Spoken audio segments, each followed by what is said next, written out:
I was supposed to talk, but I ended up forgetting about it because I got so hooked into clicking that damn cookie. I've wasted about 60 hours clicking this cookie, and for what? At first, it was because I was watching some YouTube video about cookie clicker lore. Now I need to make more and more cookies so I can unlock new cats, unlock more milk, so I can ascend, make more cookies. Eventually I can buy more cursors, more fractal engines, more JavaScript. Let me preface this by saying I regret making this video. I learned about an addiction I didn't know I had. That goddamn cookie made me bend over backwards for it. I wasted so much time waiting for those stupid golden cookies to show up. This might be one of the most addicting games I have ever played, but I'll get into that later. What I want to talk about is why we're okay with wasting time. Let me give you an example. One night at, let's say 8:30, you decide you want to create a civilization. So you boot up Civ 6. The game typically has 500 turns and takes a long time to complete, so you aren't expecting to get very far that night. Maybe to turn 50 or turn 75. As you load into the game and create your first city, you remember that the beginning is a lot of waiting around and forcing turns to go by fast. Turn 50 hits and you decide to keep going until turn 100. But somewhere between turn 50 and 100, you get extremely focused. So focused that you forgot to record turn 25 to turn 125. That piss you had to take at turn 60? Yeah, the bathroom's not going anywhere. You feel quite thirsty? Well, water's overrated anyways. Your eyes start to burn because you forget to blink. Turns go by and you are thinking of plans to take over the Ottoman Empire, or how you want to spread Judaism to neighboring countries. By the time you remove your greasy hands from the keyboard, you finally notice that it's turn 231. Holy shit. You glance over at your phone and it reads 2:47 AM. This story may have sounded pretty specific, and, well, because it was. I'm not afraid to admit I have an addictive personality. I get extremely focused on one thing for a short while, and then move on to something else. But when I get hooked, I'm 100% committed. Sadly, it's usually nothing productive. That 6-hour Civ 6 session felt like it was only 1 hour. And you can replace Civ 6 with any other game you really want to. I'm sure everyone has done this at least once before. This made me raise the question of why we're okay with wasting so much time. You're wasting time right now, and I'm going to attempt to answer why you're doing so. I also have another question, and the one that really inspired this video. Why do we play games like Cookie Clicker, an incremental game typically clicking or waiting around to get more and more stuff? They may seem unrelated, but they have a lot to do with each other, more than you might think. Before I get ahead of myself, let me answer question number 1. Everything can be argued to be a waste of time. Time is a funny thing, and usually you're better off not thinking about it. It's too confusing of a topic for our monkey brains. But no matter what you're doing, you're sacrificing time that could have been used elsewhere. And the way to quantify it varies person by person. The best way to describe time is it's a sunk cost, where time equals money. And if that sounds too confusing, look at it this way. You can go out with your friends to eat dinner, but you could also study for a test. Each has benefits, though you won't know which one is better until both have already happened. What the actual event is doesn't matter. The thing that matters is you're spending time no matter what you're doing. So there you have it, a new way to convince yourself to watch even more YouTube. Alright, on a more serious note, I think we all have a general understanding of when we waste time. If you put all the activities you do on a scale, it probably looks something like this. Anything that's advancing your life or helping you survive should be placed on the productivity side. Everything else falling to the right of that. It is a scale for a reason. Not everything is weighted equal. So, for example, your job or career will probably be placed at the far end of the productivity side. Starting a family will also be placed there. As we move to the right, things get ambiguous and are hard for me to weigh, but in general, these activities will be there somewhere. So while everything wastes time, some things are more important than others. The question is, why are we okay with it? I don't think many people have qualms with scrolling on social media or playing video games. Sure, they may regret it slightly, but that doesn't deter them from doing it again. The simple answer is that most people who use them are addicted. Addictions can delude you in making stupid rationales. For example, I stopped vaping this year after a very long time, and some of the reasons that I thought of not to stop were insane. For those of you who aren't addicted, or have never tried vaping or nicotine in general, my recommendation is don't buy one. The hardest thing about stopping for good is the fact that you can never do it again. So the easiest way to rationalize it for myself to keep on doing it was to say the next vape I buy will be the last one I ever buy, deep down knowing that this wasn't true. It led me to trick myself into thinking I was going to quit soon without ever having any real intention of doing so. That's a cop-out answer, and while it is true, there's a lot more to that story. Going back to the scale, you might have noticed that most of the things on the right side of the scale are relatively young. Most of this technology is new to humans, and I'm mainly referring to screens. You know, the thing you're on right now. What does it mean that they're newer? Well, this scale 50 or 60 years ago looked a lot different. Working out and reading were probably considered more recreational, while the productive side didn't really change. So as time went on, the only difference was that the recreational side got longer and longer. This means that as a whole, our perception has shifted. And that's important as it relates to addiction, because what even is addiction? I think the word itself is used in too many situations, and yes, I know I also overuse it. The actual meaning of it is watered down, but most people view the word as powerful and very serious.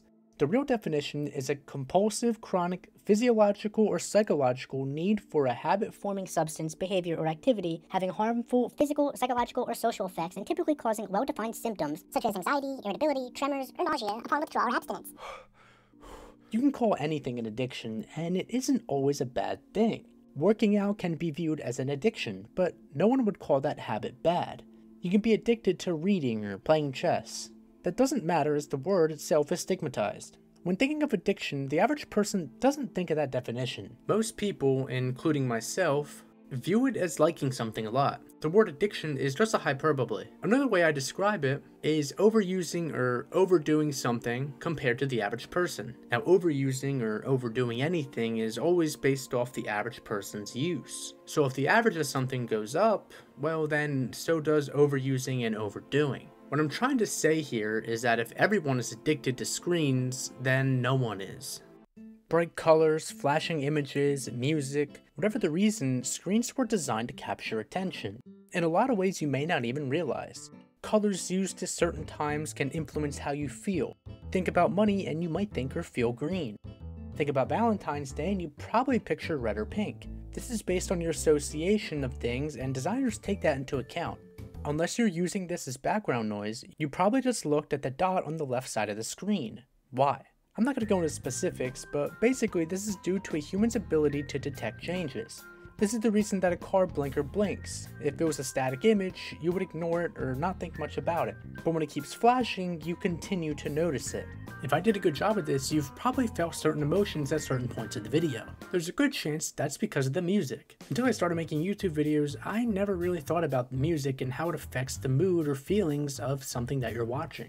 Maybe I was just naive because I didn't care, I don't know. But I do know music can greatly affect how something is received, and that reception helps immerse people.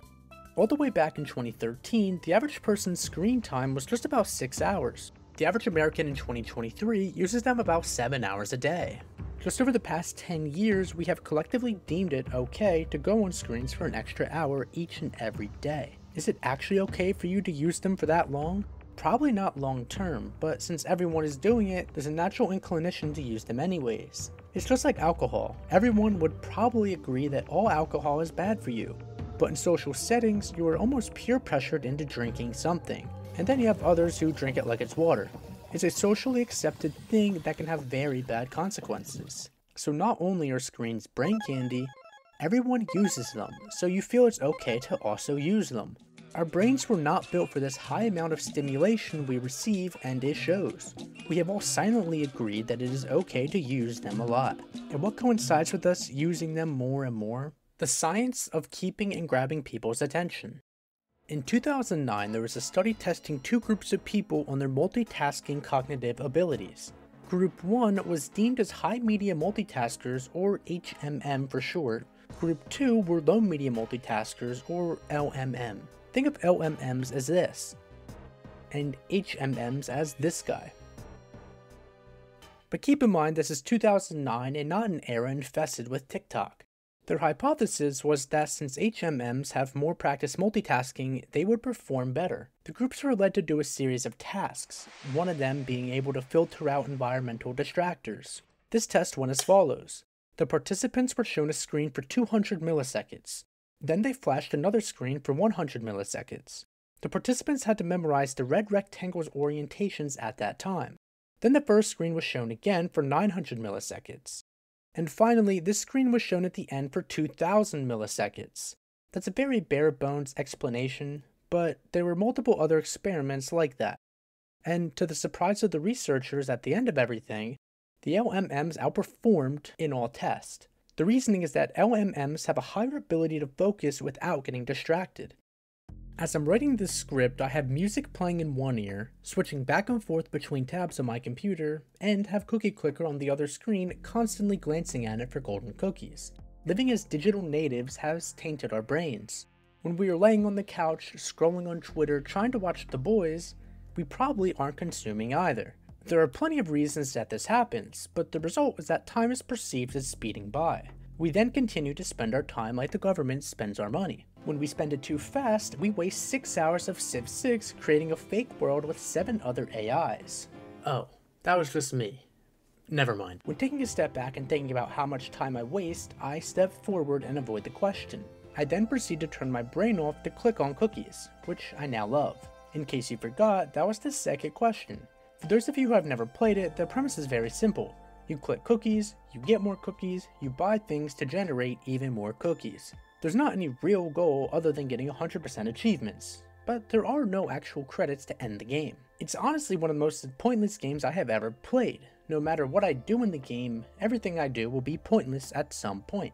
Let's say I'm waiting to buy an alchemy lab to generate more cookies. I can wait and then finally buy it, but after a little bit of time, I need to save up for a portal. The lab is still useful, but eventually turns into a used wash rag, just like most of the stuff you buy. The surprising thing about the game is how active it actually is. Going into it, I assumed I could set and forget it, but you actually make zero progress doing it this way unless you wait months or years. There are golden cookies that spawn in after a set amount of time, and act as multipliers that can generate hours of progress in just a minute. Eventually you can get more than one golden cookie at a time, creating crazy combos. This is the key to getting far in the game quickly. Every time you get a golden cookie combo, especially a good one, you get a rush from the fast cookie production. The issue with this is that even though the numbers get bigger, the rush is always the same. But this contradicts what you really want. You want more and more of a high from the golden cookies, but the only way you get it is if you get some of the harder combos that most people never end up getting. But once you get them, you will yearn for that feeling again and keep wasting time to get it. And this is not limited to Cookie Clicker, this applies to everything in life. This sensation is called the hedonic treadmill. It is the concept that any excess levels of happiness will return to baseline or create a new one. Think of it as trying to find a YouTube video to watch. Sometimes it may be easy, but other times you can find yourself scrolling for an hour just looking for something to watch. You are gambling time and enjoyment based off thumbnails or 5 seconds of an intro. The goal is to get more enjoyment from that video, but that usually doesn't happen. And when it does, you will continue to look for higher highs. So no matter how many cookies you click or how many videos you watch, the high you were looking for will never come because the high is infinite. It's like an Easter egg hunt without the eggs.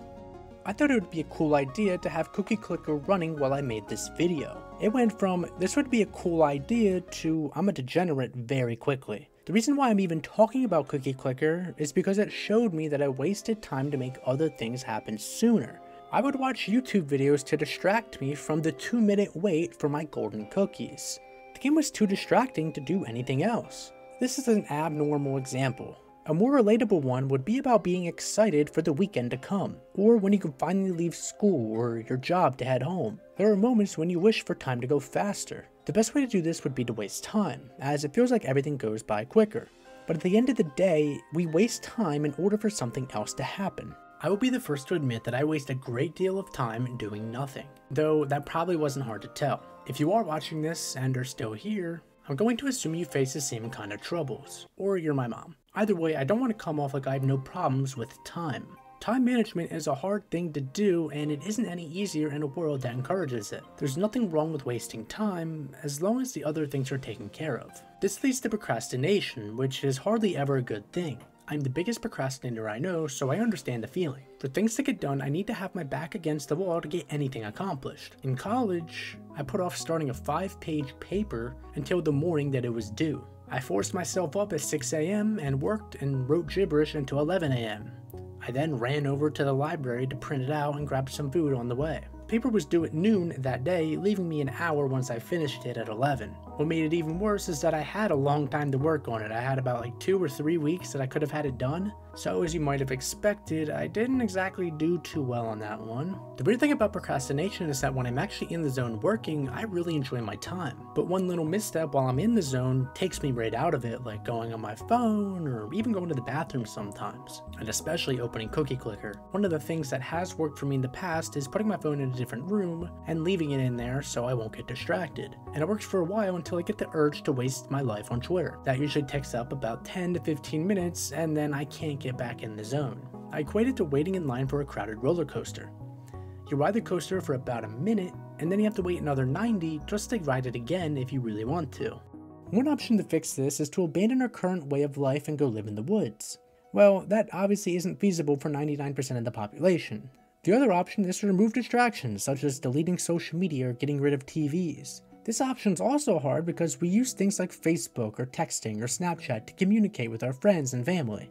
Getting rid of them is like retreating back under a rock. It might be a good thing in the long run, but it's a tough sacrifice. The third option is to go to a doctor and get Adderall to fix your ADHD.